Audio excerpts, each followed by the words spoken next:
Ibti Muhammad here at the Ghent World Cup, top 32 result today. Ibti, tell us a little bit about the day.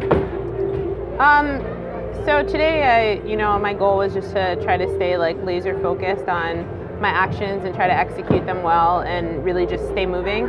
I thought that I, for the most part, fenced pretty well. I lost a tough bout.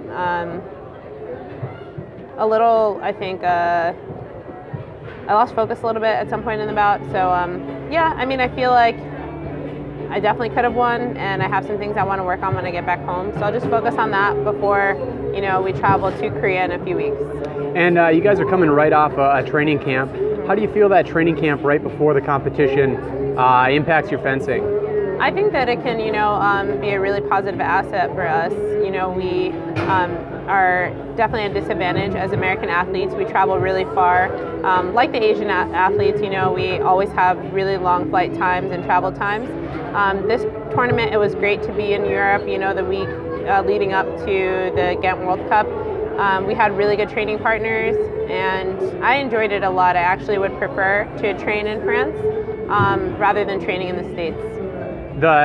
You like the format better, the time zone better, the facilities? What is it about the training in France that you like so much? I really like training with athletes that are at the same level as elite athletes. A lot of us fence in our own separate clubs, and we may be training with kids or training with guys. It's nice to fence with other women who are at the same level, and competing for the same exact results. And how much of that, training in a hub of New York where you have so many strong clubs, how do you feel you're able to replicate that, or what is required to try and replicate that kind of environment in the States? It really has to do with scheduling for us. Like 3/4 of our team, we live, and train in New York, but, we all have our separate clubs and we all have our separate work schedules. So it's really hard for us all to get together, but we do try to get together once a week. But still, there's only 3 of us. At this World Cup, you had 20 athletes, 20 or so different women there. So I thought it was really nice and kind of a relief, to be able to train at that level consistently. Every single bout was a hard bout, and I really enjoyed that. And, some of the training camps that Team USA has had elsewhere, for example, Portland or maybe the OTC, even in New York, do you feel that you get that same kind of intensity and level of competitiveness in those camps? Or was it the uniqueness of the fact that there were 3 different nations represented here? Our New York training camp, I would say, was actually stronger than the one we had in France.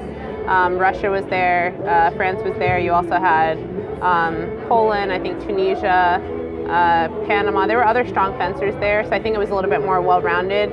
This one was definitely, I think, more focused on US and France.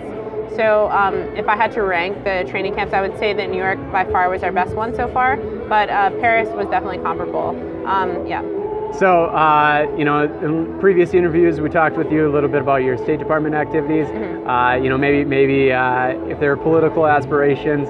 Let's say Ibti Muhammad is the next president of USA Fencing. How would you work to kind of centralize the fencing activities to get that consistent competitive environment for each of the weapons? I would say that maybe set a better plan for the national coaches and have it be consistent across the board. I do feel that there are things that I see other weapons do that, as a saber athlete, I'm a little envious of, and I wish that we had that same consistency. So maybe just the same that we're held to a contract, maybe do the same. I don't know if they are held to a contract, but maybe that would help. Excellent. All right, Ibti, well, thank you so much for your time, and we look forward to catching up with you at other competitions. Thanks, Spencer. Safe travels.